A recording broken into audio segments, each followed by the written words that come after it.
Feed thy people with thy rod, the flock of thine heritage, which dwell solitarily in the wood, in the midst of Carmel.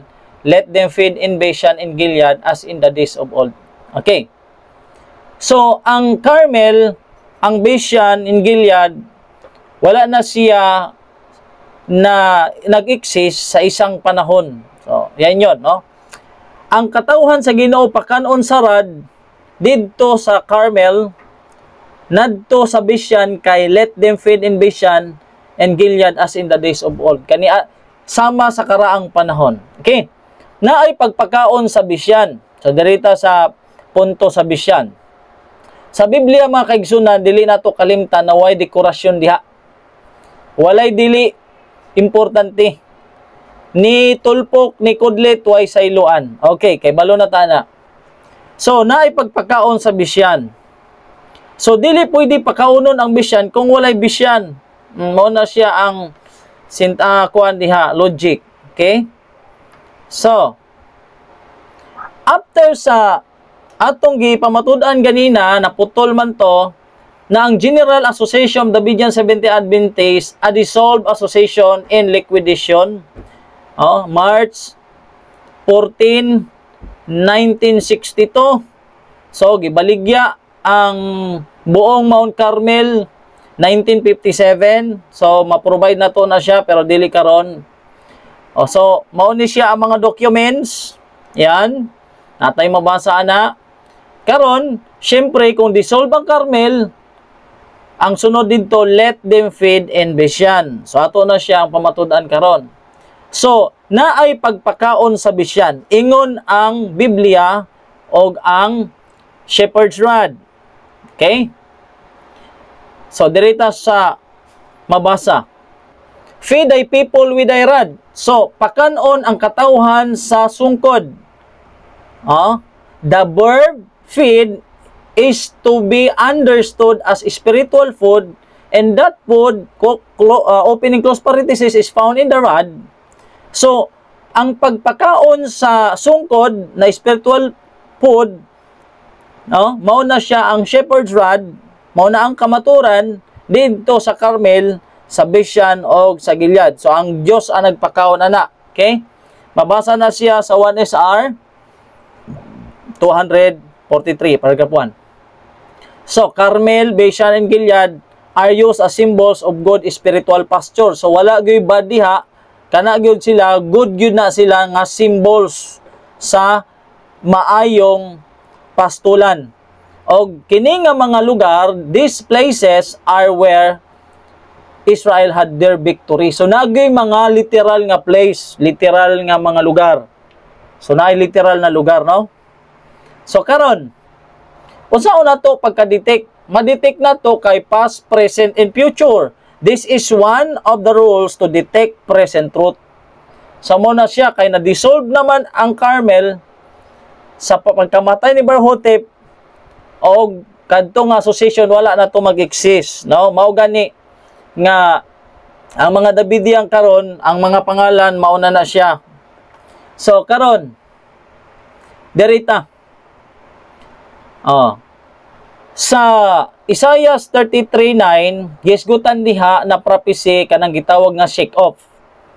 So ang shake off diha, pag-uyog na siya na ang mahulog ra ana, mao lang na siya ang maayong bunga.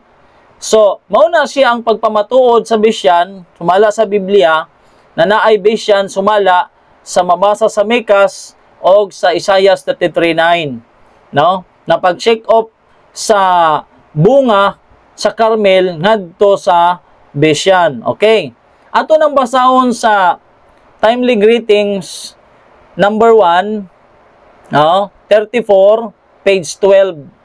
Ang Isaiah 33:9. The earth mourneth and languisheth, Lebanon is ashamed and worn down, Sharon is like a wilderness, and Bashan and Carmel shake off their fruits. The nouns in this verse being profoundly figurative, in the time of fulfillment, yet future. We are unprepared to make any comments. So naagay time of fulfillment. Unsa man ang time of fulfillment? Ang pag-shake off sa Carmel ngadto sa Bashan, sa good fruits. So good fruits na siya kay syempre ang pag-harvest Hindi man nimo pwede harbison ang hilaw pa. Kana magyong hinog na. Okay? Mao na siya na ay time of fulfillment. Okay? Karon dirita. Sa matag panahon, sumala sa pagtuon sa Mateo 20, dili magdoble ang mga tinuod nga asosasyon. Bisan sa Carmel, bisan og Gilead, di na siya usa ka panahon. Oh, mauna ma-shake off ang Bisyan, sunod mauna mag-shake off ang Carmel, pagkasunod ang Bisyan ngadto sa Gilead. So mauna siya. So diri sa Mateo 20, usa ra gyud ka movement ang naa diha. Sa panahon nila sa Apostolic Church, usa ra na siya ka movement. Di pwede na magduha. O sa panahon nila Kristo, sa panahon nila William Miller, usa ra na ka movement. Walay masagol diha. O so sa panahon nila Sister White, dire sa wala pa ang ginatawag nga mensahe sa tungkod, usa ra na siya ka movement.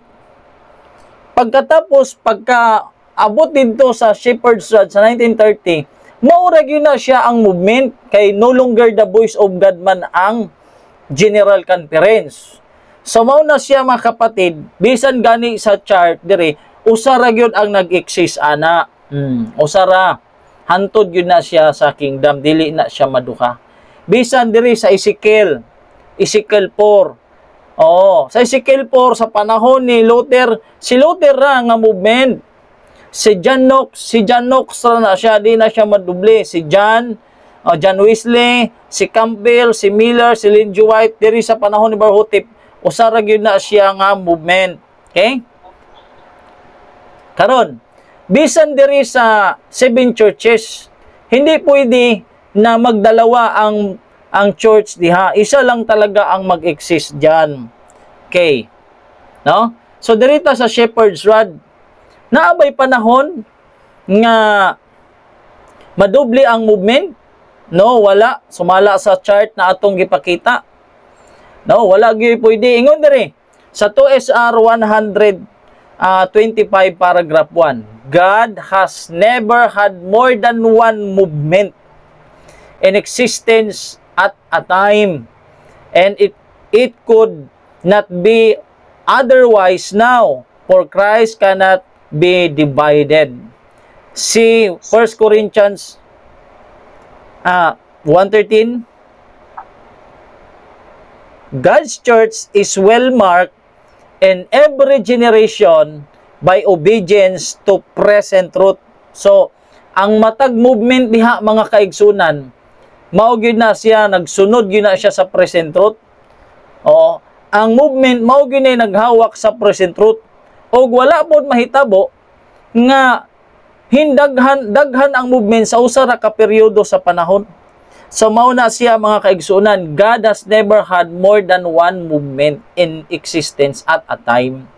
So kahit ang mga rod believer, hindi sabay-sabayan siya nag-exist. Gaya ng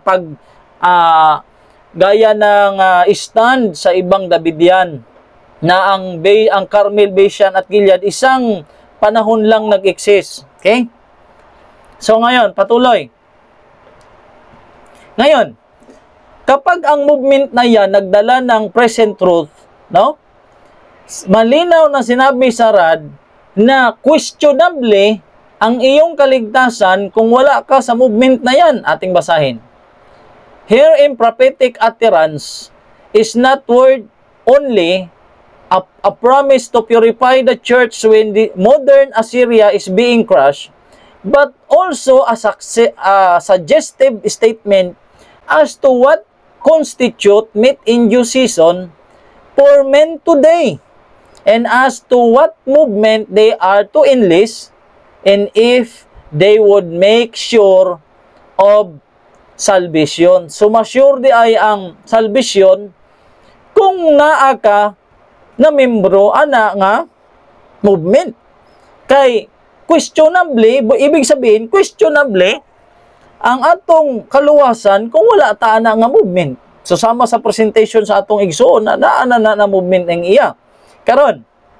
So tin-aw kayo na mga igsoon na what movement they are to enlist and if they would make sure of salvation. Okay?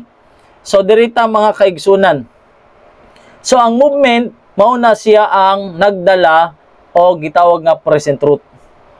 So kung imong tan-awon, feed the flock with the present truth. So atong tan-awon karon kung mao lagi kung kinsa nga flock nga gisgutan diha kay dili man na flocks. Oh, feed the flock with the present truth. Usara gyud. Usara. So sumala sa early writing 63, there are many precious truths contained in the Word of God, but it is present truth that the flock needs now. So, dili daghan, usara. So, karon mao na question nato karon na ako atong gipamatud-an na dili gyud daghan, usara gyud o kana nga movement mabasa gyud na siya og naa siya propesya. Okay? Organized na siya. So diri sa 2TG 265 paragraph 2 tin-aw gyud mga kaigsunan ang gisulti diri. There is to be one fold, one shepherd, one God, one truth to embrace, one salvation to accept, one road to travel, one gate to pass through, one train to take, and one time to depart, one heaven to enter, one people, and one holy family. There can be no other way. So, usara gyud na mga kaigsunan. No? So, atong makuan karon matimbang-timbang kung kinsa gyud na siya na ako igura mo ko sa pag-present sa inyo, kamura gyud mo timbang-timbang ana mga kaigsunan. Sumala sa mabasa. There is to be one fold, one shepherd, one Lord, one truth, one salvation to accept, one travel, one people, and one holy family. There can be no other way. So tin-aw na siya kayo mga kaigsunan nga mga mabasa nato kay nag-rely matas mabasa. Okay? So dirita. Running seconds, 60 seconds. 60 seconds, salamat.